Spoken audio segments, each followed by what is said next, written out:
vetëm sanksione ndoshta personale se ja hoqën Dodikut për t'ia vendosur ndoshta Kurtit. Nuk besoj se do të arrijë deri në atë nivel sa ai të sanksionohet personalisht si kryeministër, por si shtet Kosova është dëmtuar nga sanksionet që Bashkimi Evropian i ka vendosur në raport me bisedimet dhe zhvillimin e bisedimeve me Serbinë dhe Vučićin.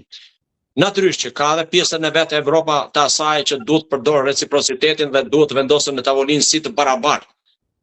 Kjo të paktën e deklaruar. Pastaj, prapa kuintave, mund të ketë gjëra për të cilat edhe diskutohet, edhe lëshohet se nuk ka kuptim një negociat nëse palët nuk parafrohen dhe nuk lëshojnë pak nga të dy palët. Pra, negociata këtë qëllim ka, që ndërmjetësoj nga dikush dhe të parafrojnë qëndrimet që të mund të dalin të dy të fituar dhe jo konflikt ku dalin të dy palët të humbura. Dhe në këtë kontekst, besoj që Albini si kryeministër do t'i ketë shërbyer kjo prill kohë për të mësuar mjaftueshëm për mënyrën e sjelljes dhe qëndrimeve të tija në raport me Shtetet e Bashkuara të Amerikës, me Bashkimin Evropian, me organizmat ndërkombëtare, që të mund të realizojë atë për të cilin çdo kryeministër, çdo udhëheq shteti vjen në qeverisje për të përmbushur misionet kushtetuese që ka një qeveri për vendin e vet. Zoti Prenga, duket që Serbia, Vučići balin e zi e ka futur në xhep. Por Maqedoni ka dorë, mundet të ketë razira edhe aty, sepse her pas here ka tensione i gjë vogël mjafton, etnike dhe të shpërthej. Unë kam një bindje që këto janë të ndërthura dhe të lidhura si mund të themi, si pjesë të një zëngjiri që funksionon njësi i tërë, kur do që Vučići të ndihet keq dhe të ketë probleme që parashikohet edhe 2026 për të jetë vërtet periudhë kritike, kam bindjen që ai do të mundohet që ti eksportoj këto probleme në rajon. Dhe detyrimisht që varet se sa efekt do ketë, por jam i bindur që pa efekte, pa ndikim nuk do të shpëtoj as Bosnia, as Malizi, disi Maqedonia, Kosova jo, edhe ne si Shqipëri. Detyrimisht, por shpresojmë që së pari të zgjidhen problemet mes Rusisë e Ukrainës, të vendoset armëpushimi, të vendoset një paqe e qëndrueshme mbi bazën e nënshkrimit të marrëveshjeve pasi dal nga duart e ekspertëve, dhe detyrimisht që kam një bindje pastaj që qëndrimi dhe ndikimi i Shtetit Bashkuar të Amerikës në Ballkan do të jetë në rritje dhe akoma më i fuqishëm se ka qenë të paktën pothuajse gati 4 vjetësh, kur i ka marrë shumë kohë e angazhim pjesa e Rusisë,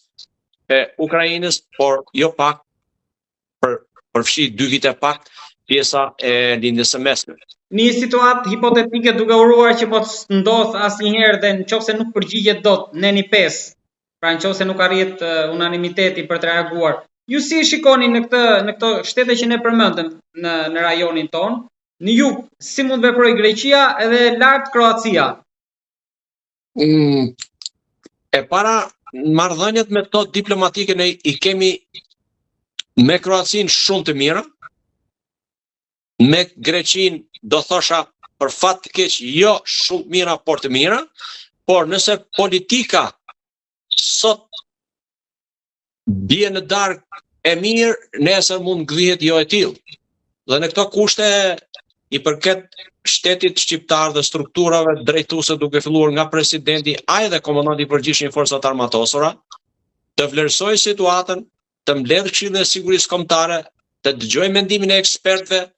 dhe të jap detyrat e nevojshme për të qenë të përgatitur në një rast të mundshëm që askush nuk do ta uronte, për të ruajtur tërësinë territoriale dhe për të reaguar në mënyrat që kushtetuta ja jep të drejtë forcës së armatosës si forcë aktive e pastaj gjithë strukturave shtetërore në interes të mbrojtjes e sigurisë kombëtare. Kjo nuk janë të lehta, ne jemi prej gati 16 vjetësh tashmë antar e drejtat plota të Aleancës së Atlantikut Veriut, por ai artikulli 5 i famshëm tek mbrojtja kolektive në teritoret të vogla dhe në vende të vogla si Ioni dhe shumë të tjera në Ballkan, dhe për arsye të burokracisë së pafundme të miratimit nga të gjitha parlamenteve të kërkesës në bazë të artikullit 4 që do të bëjnë në rast të mundshëm të sulmit nga një vend tjetër, po ose jo antar i NATO-s, do të jetë shumë e vështirë vendimmarrja në kohën e duhur për të reaguar me masa preventive struktura e NATO-s, aq më tepër duke marrë në konsiderat se NATO tashmë është plotësisht e angazhuar në lindje të saj nga vendet baltike e deri në detin e Zi. Ajo kam bindjen që ai angazhim është dhe do të mbetet parësor e prioritar për NATO. Të tjerat do të ketë ndikim, natyrisht, por nuk më do mund të ketë një gjë të tillë. Gjithsesi, në nivel shtetesh mund të jetë Turqia që mund të e vetmja që e ka deklaruar dhe jam i bindur që do të reagoj është Turqia, që në rajon mban vendet të cilat